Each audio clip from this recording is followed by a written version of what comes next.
Ready? All right, what are we going to say? What are we talking about? Doesn't matter.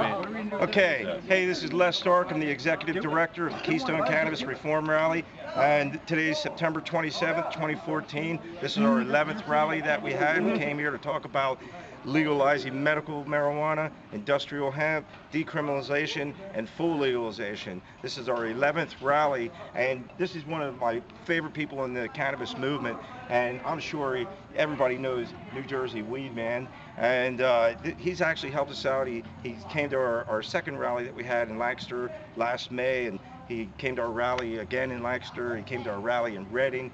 And now he's up here. I like promoting it online. That's right on. He does so much for this cause, and I tell you,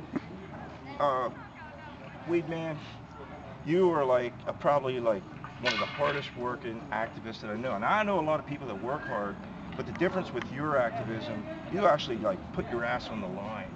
You how many people do what you do? All I know, I just like leading by example. Yeah. You can't tell somebody or preach somebody this, that, and the other, and you don't do it yourself. Right. And I see that a lot. Yeah. I see a lot of people saying you should do this, do this. Yeah, exactly. Contact your legislator, and you go, that's a great idea. Have you contacted yours? Of course not. Right. Exactly. But there's I got frustrated with that though. Yeah. To be honest with you. Right. But listen, there's those activists, those people who get involved. Listen, if that's your niche, to write letters, to say, do it. If your niche is to write editors, do it. Right. And then there's others who they want to go out publicly and stomp the grounds and rattle the bushes. Right. And they should do it too. I'm more that type. But you got to do it all. It's that's what all. I think. That's why there's room for all types of activism, all types of everything that we do. Sometimes you might want to put a suit and tie in and go shake the legislators. Other times you want to make some noise in the streets. Right. And civil disobedience, and you're the master of civil disobedience. We're just getting getting the masses to know. Like I believe in awareness too. Awareness. That's why I use the press as much as I do. I mean, I can remember there were years ago people called me a media whore, and all these type of things.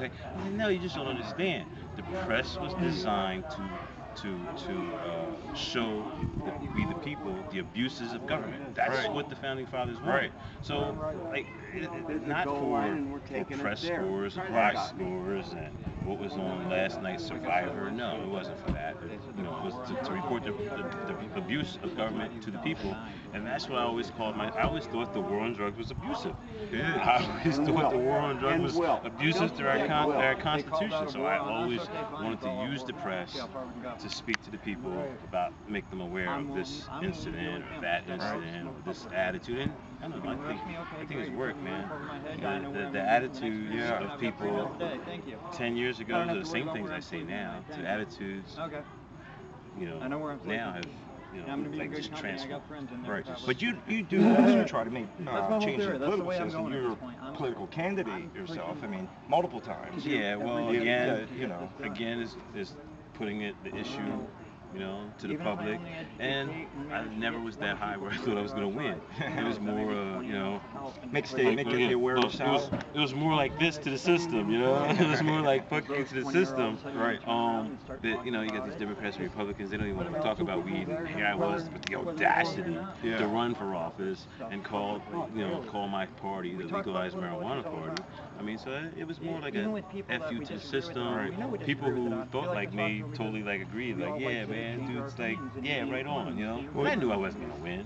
One of my favorite topics that you talk about at all of our rallies and everywhere you go, and it's one of the things that you're famous for is jury nullification. It's court because, I really want to make change in the political realm because I want the law to change. We have to end the war. I think we all agree we have to end the war. But if it takes them 20 years, we can't wait 20 years. No. So we got to take matters in 20 years, I might go to jail 3 more times. So on one hand, you live how you want to live, and then if you have to go to a jury trial, try to hopefully the jury will nullify. Right. Because the jury doesn't have to say guilty. You had a pound, and basically the jury said not guilty because they judged the law not your crime. Right.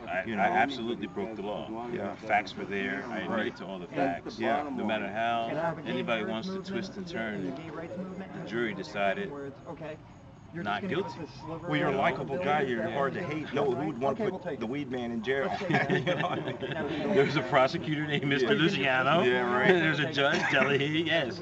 There's a whole bunch of them. Fat governor named Christie. Yeah, there's a whole bunch of dudes in blue uniforms too in New Jersey. So I also don't like me either. I also like your awareness campaign to campaign against Christie before he even runs in 2016, because we can't let him become the nominee. Yeah, or maybe he'll change his mind. I know it does. That would be amazing if he had to flip flop to make himself likable to run for president. Will he think his presidential aspirations are better and more worthwhile than his ideological dictum that he's been following for years? So he can see, he has to clearly see it's ending. Right. You know what I mean? You know, my ideology, screw that. If I stick to that, it's like a pirate holding on to a chest of gold in the ocean. He's going to go down. Right. You know, so you know. So he could change, but he has to. If he wants his political aspirations to be on a national level, he has to deal with the entire Hillary West Clinton Coast. has to change too. She has to evolve. All of them do. They all do. But Rand's close. You know, we're labeling, we're time stamping this by talking about these issues. But I was thinking before Eric Holder and Obama left office, they were going to change the scheduling. I was still holding out hopes, even though he's disappointed me on his marijuana policies. On a large scale, I still held out hope that he would do like a John Corzine at the last minute. You know, but this week, as Eric Holder announced he was leaving, so I'm like, oh no. Yeah, he did say that too. So maybe he might do a Corzine. Let's hope he does a Corzine. He does it on the day on his way out the office. Just I'll tell you, he schedules it. He reschedules it. Obama's at this point in a lot of different ways, and especially in the cannabis issue, but just think about it. He had to win because we couldn't have McCain in there. We couldn't have Romney in there. Romney vowed to fight legalization tooth and nail. If he would have won, he'd be cracking down in Colorado and Washington. That probably wouldn't have happened. happened. Exactly. The U.S. Attorney's Office would have went buck wild crazy. So we did need Obama in there. If he hasn't been as active, at least he hasn't been, you know, the big villain that he could have been. Right. So I'm grateful that, you know, he had some political victories. I think it wasn't high up on his list of political objectives that we thought it was for him. I mean, I'm a smoker. He used to be the leader of the Choom Gang. You know, trust me, if I ever if I ever got to be president, I mean, that'd be high on my list of things to get accomplished. I mean, you would think he is a pot smoker, the leader of the Choom Gang. At some point, you know, he was laying on the couch smoking some weed, talking about why isn't this shit legal? Why? Why is it illegal to feel good? It might have given him the visions that he needed. Because you know what?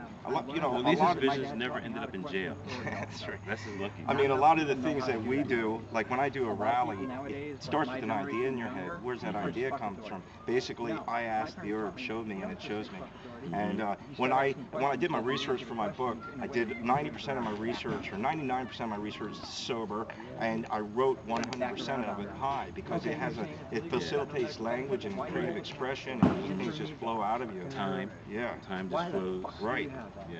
Hey man, thanks so much for coming, and I love everything you do. And when we finally end this war and end prohibition, you're going to go down as one of the heroes of this movement. And I'm proud of all of us, because all of us, every single person that comes to a rally like this has done. If you come to a rally and just have your physical presence, you didn't do anything like that, you already get 100 times more than you know. That's why every time I go, I always make everybody clap their hands to themselves and make them feel good about it. Just bring awareness to the fact that just them showing up is something big. Well, thanks a lot. All right, man. Peace.